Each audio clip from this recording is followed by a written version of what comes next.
Hey photographers, it's your friend Casey Louise from Photography by Casey Louise. Based out of Seattle, Washington, I am a motherhood and family photographer.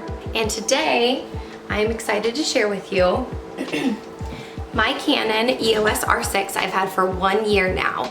Recently, it was experiencing manufacturing issues and it kept getting the error code 70, every time I would turn my camera vertically, which thanks to Instagram, I take a lot of vertical images these days.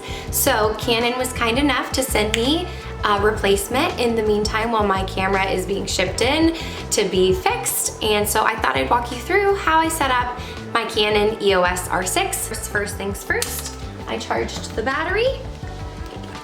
Looks like, actually it already came with the battery inside. So they sent me 2 batteries, which is super helpful. You may have heard that the Canon EOS R6 battery life doesn't last as long, maybe because the file size is so large. I personally have not experienced that. I have been able to have sessions that are like 2 or 3 hours long without needing to replace my camera battery as long as it is fully charged ahead of time. So I put in my fully charged Canon battery into the slot on the bottom. And of course, I want to do my SD cards. The Canon EOS R6 has 2 slots for SD cards, so I always put 2 of them in there.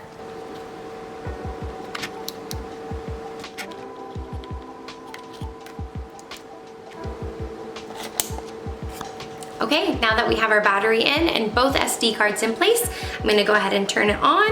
And I always like to rotate the screen around so that you can see. I like to use the touchscreen option. So I'm gonna go straight through the menu with you guys and I'll show you step by step the things that I like to change. Okay, something really important to note is you wanna make sure when you're setting your camera settings, you want to make sure that you have it in manual. So this little dial up here, you have a lot more options and a lot more control over your settings. When you have it in manual, I recommend learning how to shoot in manual and always just staying in manual mode. And even when you're doing video, do it in manual. So it's the little M on the scroll knob here, and you'll see that you have so many more options when you're scrolling through your settings. So the very first thing that I always make sure that I have is my image quality. And I always set it to that I'm shooting in RAW, RAW or C-RAW. C-RAW is just raw files in a smaller compressed size, but you don't lose any of the image quality. So it's really nice if you want to save some space. And then you'll see RAW and JPEG. So in the JPEG, I always make sure it's the full scoop around with the L next to it. You'll see there's lots of different kinds, but that is the one that I always choose.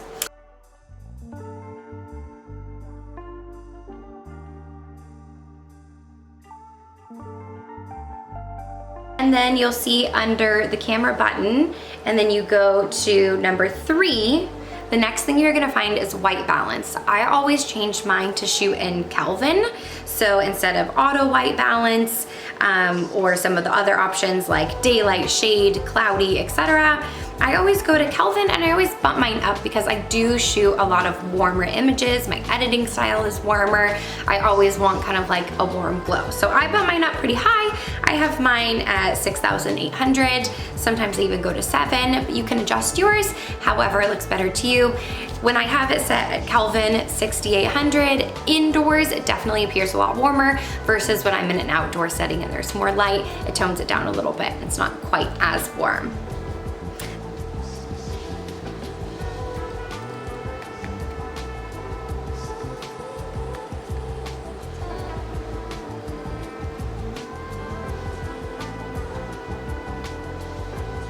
The next thing I do is I go down to picture style. So you'll see under picture style that you have options for standard, portrait, landscape, neutral, faithful. I always go to fine detail. I really like those sharp, detailed images, so I always choose fine detail so that I get those sharp images I'm looking for.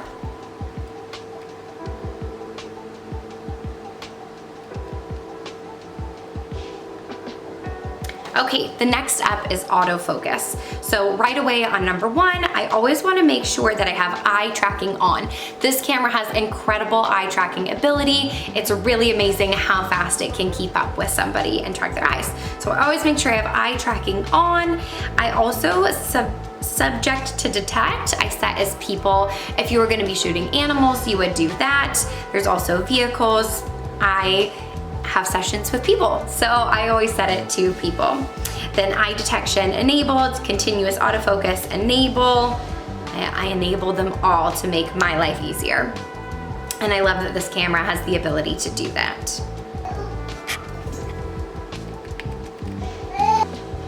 Then under autofocus number 3, you'll see Servo Autofocus.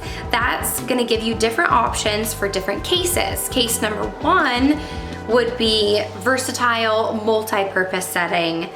Case number 2 is to continue to track subjects, ignoring possible obstacles.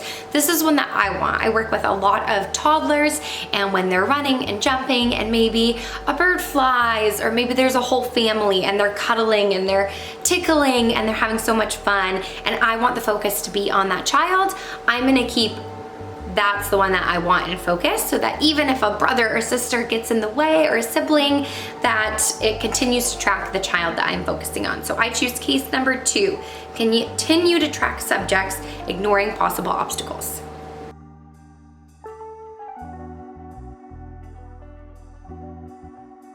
Okay, the next one we're gonna focus on is the little wrench icon.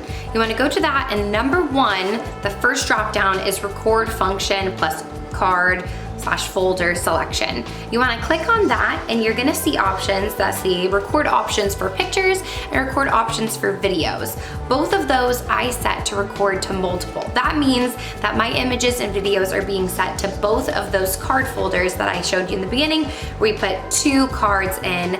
That way I always have a backup just in case one fails. It's so nice to know and rely that I will have all of my images and videos on at least one of my 2 cards. So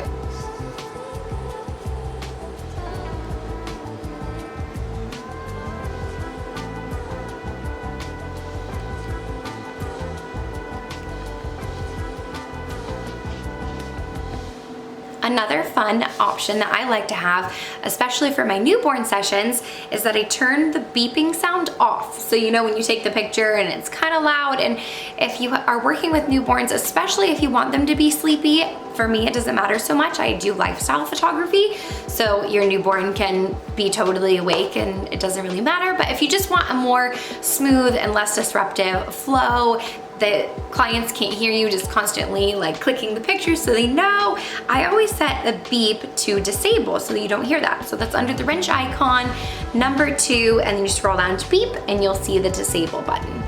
Okay everyone, those are all my main tips for setting up your Canon EOS R6 when you first get it in the mail. I hope some of those options were helpful for you. I hope it gives you a good start to setting up this incredible camera body. So thankful to have it. It is full frame, it's mirrorless, and it's really amazing. I love the quality of the images. I love when I'm in manual, all the abilities that I have to customize this camera to myself, and it has so many more options that I didn't mention today to customize it so it works the best for you. So if you liked this video, please let me know if it was helpful, and I look forward to sharing more with you next time.